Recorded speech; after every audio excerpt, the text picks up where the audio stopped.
저와 함께 어떻게 답변하는 게 효율적인지 고민을 같이 해보도록 합시다.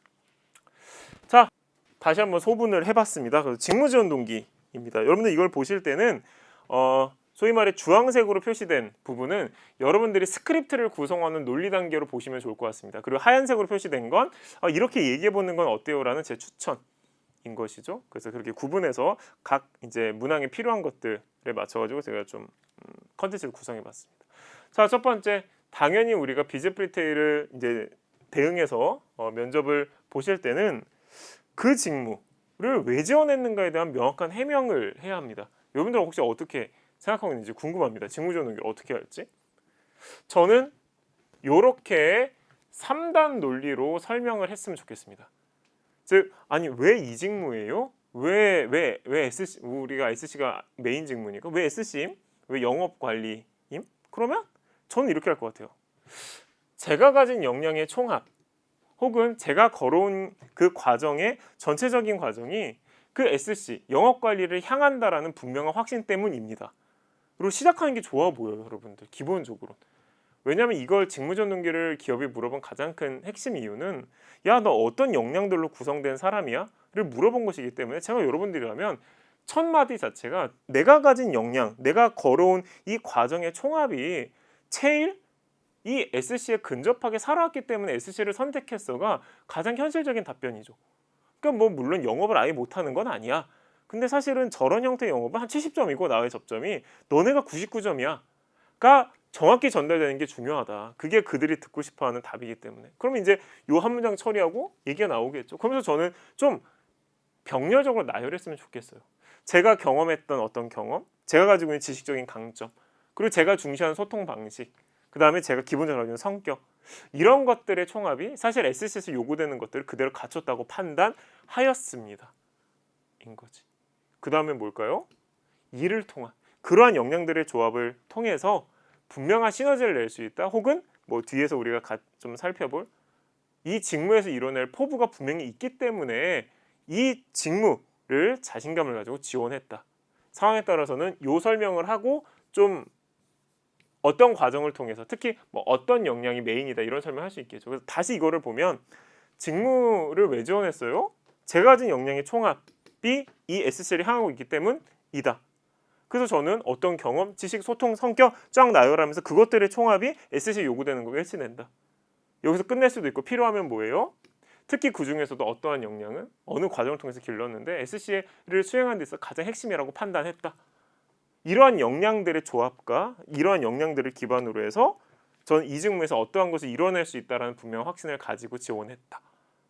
로 여러분들 전개를 해보고 고민해서 작성을 해봤으면 좋겠습니다. 자, 두 번째가 직무의 본질에 대한 겁니다. 이건 직접 물어보느냐 혹은 그렇지 않느냐 별로 중요하지 않아 보입니다. 이 직무를 어쨌든 지원을 하는 사람이라면 이 직무의 본질이 뭐라는 정확한 진단이 필요합니다. 사실 논리구조 자체는 굉장히 일반적입니다. 제가 생각하는 직무의 본질은 이것입니다. 한 문장. 그렇게 생각하는 이유는 다음과 같고요. 뭐 이제 설명을 하겠죠. 이 직무 이런 속성이 있기 때문인 거고. 그걸 제가 알게 된 배경이 있네. 약간 이런 과정을 통해 이 직무가 이런 속성이 있다는 것을 알게 되었고 추후 업무에도 중요한 기준을 삼겠습니다. 논리구조는 4에서 7문장 얘기하기 어렵지 않다고 봅니다. 그럼 여러분들이 이 직무의 본질을 뭐라고 진단하느냐가 있을 겁니다. 제가 여러분들이라면 3가지 키워드를 추천합니다. 그 직무가 단독으로 움직이는 게 아니다. 연결성이 굉장히 중요하다. 오케이. 두 번째, 결국 이 직무는 비용, 이 비용을 어떻게 바라보느냐가 중요하다. 세 번째, 결국 이 직무는 확장을 어떻게 해나가는가, 그 확장 전략이 중요하다. 이 3가지 정도가 참 좋아 보이지 않나? 라는 생각을 해봅니다. 4에서 7문장으로 고민해 보셨으면 좋겠고요.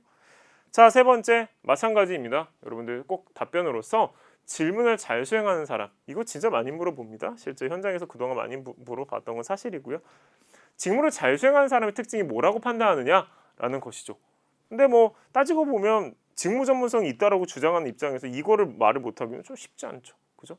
이것도 4에서 7문장으로 표현하기는 그게 어렵지 않은 것 같습니다. 왜? 사실 직무의 본질과 유사하죠. 직무를 잘 수행하는 사람은 이러한 특징이 있네요. 그렇게 생각하는 이유는 그것이 충족되었을 때 이 직무를 굉장히 오랫동안 끌고 갈 수 있기 때문입니다. 이 직무를 수행하기 위해서 그 역량이 필요하다는 것을 어느 과정을 통해 좀 알게 되었고요. 입사 후에도 그런 사람이 되겠습니다. 그럼 이것도 마찬가지입니다. 이 특징을 뭘로 잡을 것인가인데 일단 좀 SC로 포커스를 제가 조금 이거 더 줄여서 보자면 저는 세 가지라고 생각합니다. 몰입할 수 있는 사람, 자기가 하는 거에 시간 가는지도 모르고 막 몰입하다 보니까 막 힘든 상황도 견뎌내고 첫 번째. 두 번째는 그게 나에게 주어진 상황이나 목표를 재해석할 수 있는 사람입니다. 있는 그대로 받아들이기보다는 이게 진짜 현실적으로 이런 의미가 있구나. 즉 함의, 숨겨진 의미를 도출해낼 수 있는 능력 중요합니다. 그게 없으면 가맹점주를 어떻게 설득할까요, 그죠? 가맹점주가 좋아, 근데 진짜 좋으신가 보다. 뭐 그러다가 이제 다 이제 날리고 막 그러겠죠. 자, 그리고 세 번째가 목표의 재조정 이슈가 있는 것 같습니다. 목표의 재조정이란 여러분들에게 100개를 팔아라라고 하면 110개, 118개까지 팔아보지 뭐. 상향 조정을 하는 사람. 저는 저 세 가지가 중요하다고 생각하는데 여러분들은 어떻게 구성할지 모르겠습니다. 제가 제안한 키워드의 방향성과 유사해도 좋을 거고요. 그렇지 않다라고 하면 한번 고민해 보시고 게시판 통해서 검증 받았으면 좋겠습니다.